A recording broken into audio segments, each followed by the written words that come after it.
Today we have with us Nadav Maman, who is the CTO of one of the most exciting firms in cybersecurity. He's here all the way from Tel Aviv, so I'm very happy that we have a few minutes with you and look forward to hearing your thoughts. Thank you. One of my first questions, Nadav, is as the CTO of a super exciting cyber company, what are the gaps that you see in the market? And what are the things that CISOs and board members are not even aware of? Because I'm sure you see a lot of stuff.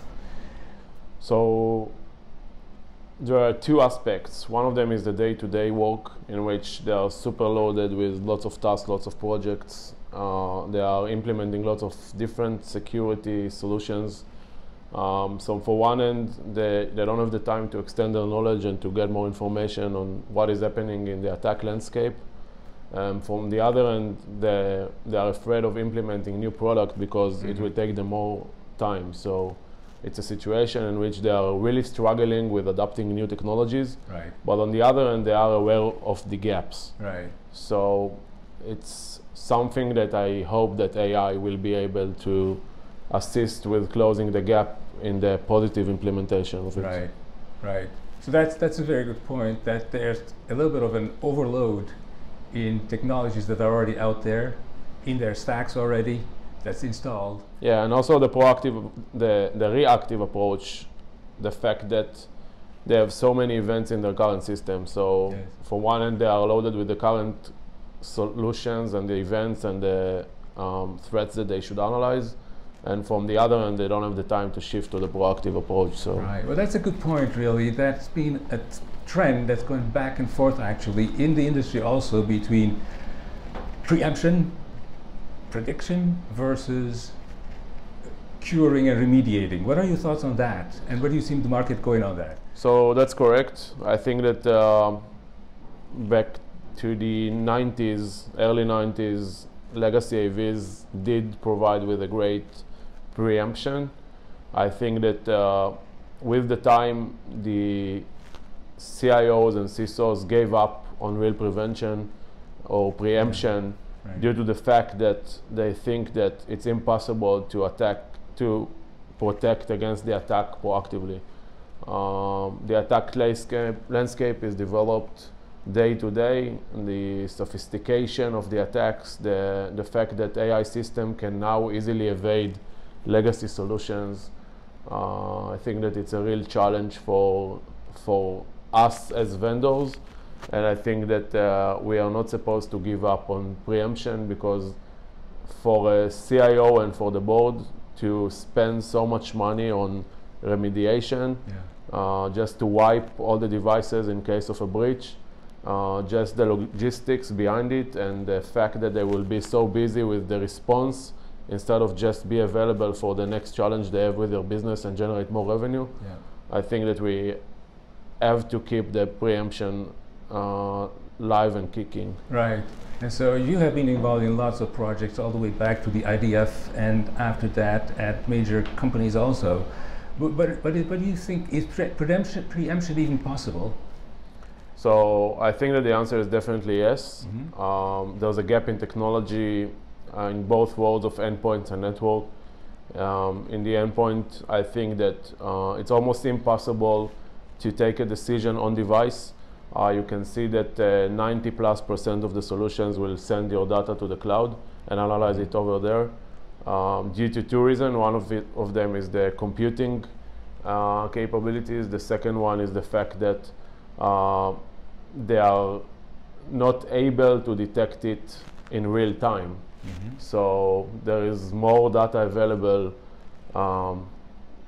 once the attack is actually executing, and then they are in a race condition, chasing the attacker, running behind the processes and specific parameters, and then you are shifting from a proactive approach to a reactive approach, and you already have the breach and you need to estimate the damage. So I think that we definitely can demonstrate preemption approach. We are doing it in Deep Instinct, and I hope that CIOs will not give up and that they will believe that we can actually protect them. Yeah, well, from what I've seen, and that's why I think it's such an exciting technology, Deep Instinct is able to do exactly that, right? Pre-execution, and so that's a key, in a sense, to stop the attacker and not get into remediation mode, right? Indeed. So we are implementing deep learning capabilities into static analysis. It means that the entire cycle for us to touch the file, run it through the deep neural network and analyze if it's malicious or not, take us just few milliseconds.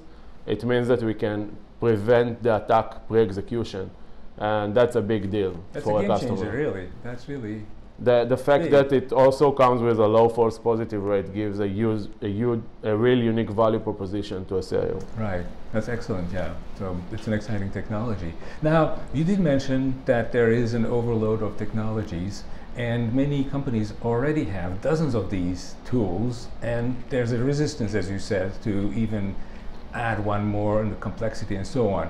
What is your thought as a CTO yourself, as a technical person? What's your thought on that? How can that be overcome? So I think that we should show a real empathy to the CIO and CISOs. They have a tough position. Yeah. I truly believe in consolidation, and I think that if they have a solution running in their environment for 2 or 3 years, they should really consider a replacement. I'm not saying that they should replace the current solutions for sure, but I encourage them to approach the vendor and get one pager on the value that the solution provided them in the last year. Yeah.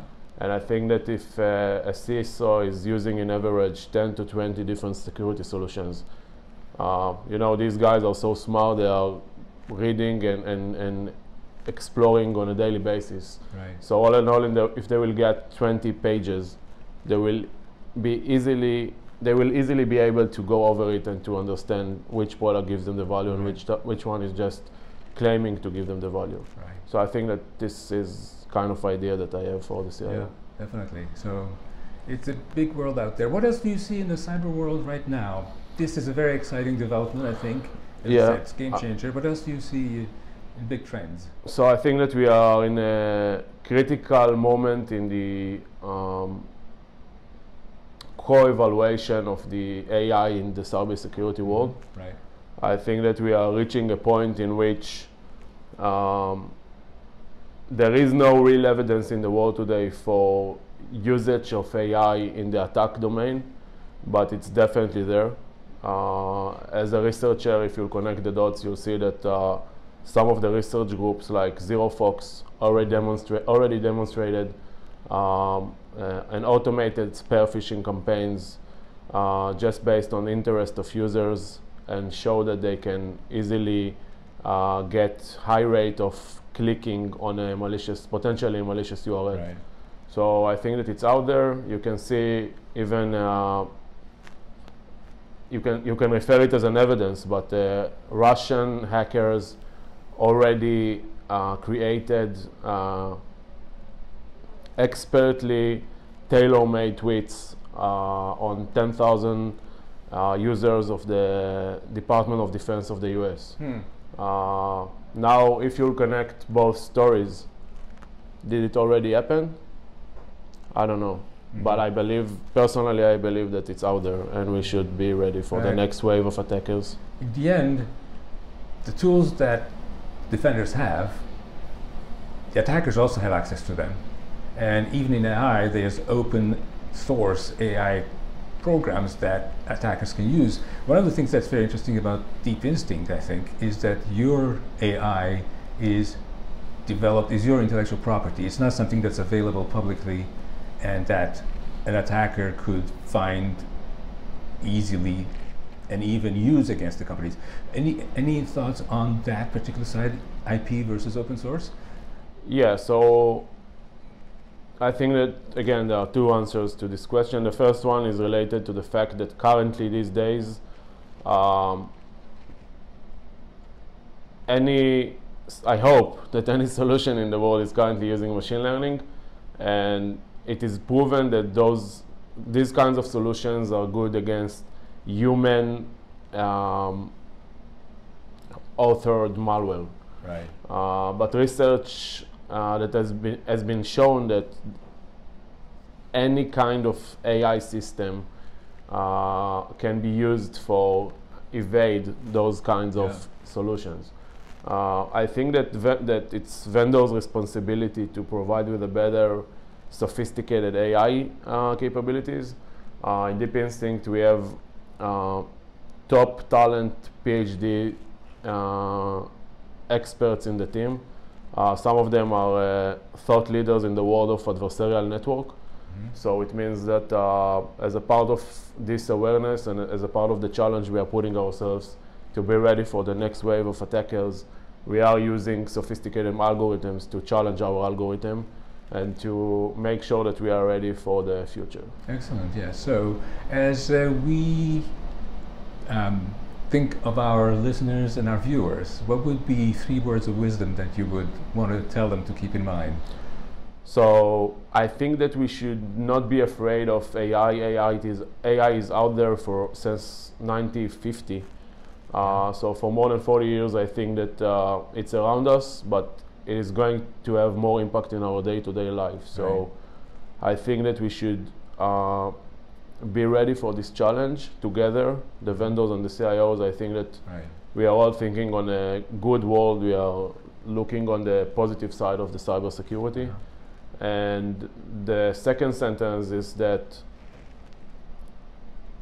any decision that you are taking as a CIO or a CISO, it's not a bet. You are choosing a solution, do it after you tested it, test the latest technologies, and don't be afraid to implement. I think that it is also clear for the vendors that you have no time for big projects and that you need to deploy the solution quickly and continue to the next tasks. So try us, try other solutions, and make sure that you are ready for the next challenge. Yeah, great. So in a sense, it is the technology is out there and AI is going to continue growing. So defenders have also to be ready for AI and have the skills in-house and the software in-house to make it happen. And I like what you just said, the technology vendors and the CISOs working together to make sure that the protection is in place. So thank you very much. Sure. I look forward Thank you for your time. seeing you again, and all the best. Thank you and good luck. Thank you.